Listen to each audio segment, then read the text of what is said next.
মানিকগঞ্জের দৌলতপুরে যমুনা ও কালীগঙ্গা নদীর পানি বাড়ার সাথে সাথেই শুরু হয়েছে তীব্র নদী ভাঙন। গত কয়েক সপ্তাহের ভাঙনে নদী গর্ভে বিলীন হয়েছে বিস্তীর্ণ ফসলি জমি ও বসতভিটা।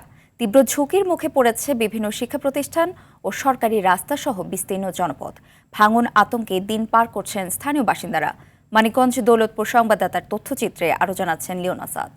ক্লিন মাস্টার টয়লেট ক্লিনার, সবচেয়ে সেফ, সবচেয়ে ক্লিন।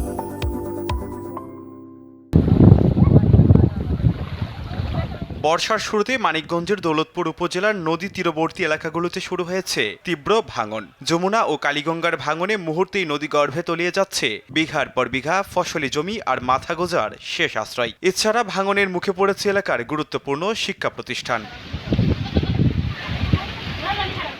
স্থানীয়দের অভিযোগ, নদীর এক পাড়ে যখন তীব্র ভাঙনে মানুষের ঘরবাড়ি বিলীন হচ্ছে, অন্য পাড়ে তখন নিয়ম নীতির তোয়াক্কা না করেই চলছে অবৈধ বালু উত্তোলন। প্রশাসনের নিষেধাজ্ঞা সত্ত্বেও দিনরাত চলছে ড্রেজার দিয়ে বালু তোলা। এছাড়া সংকীর্ণ কালীগঙ্গা নদীতে অবাধে বাল্ক হেড চলায় তৈরি হওয়া তীব্র ঢেউ আছড়ে পড়ছে পাড়ে। এভাবেই নদীর গতিপথ পরিবর্তন সহ পাড় ধসে বিলীন হচ্ছে জনপদ। ড্রেজার চললে আবাদি জমি, ফসলি জমি ভাঙ্গা নদীতে চলে যাব বা যাইতেছে। উপরস্থ কর্মকর্তার কাছে আমার এই অনুরোধ, আমার জমিতে ডিজার অথবা পাইপ সরাই নিয়ে যায়। পানি উন্নয়ন বোর্ড যদি অতি দ্রুত এই স্কুল জিও ব্যাগ ফেলা দিত নদীতে, তাহলে মনে হয় এই ছেলে মেয়েরা এই স্কুলে লেখাপড়া করতে ভালো অবস্থান সৃষ্টি করতে পারত।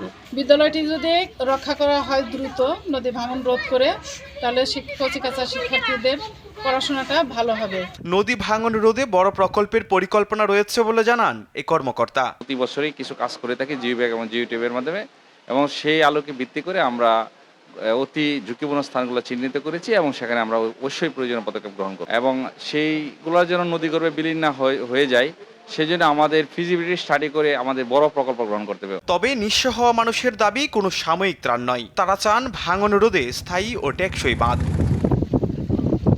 Leone Azad, RTV।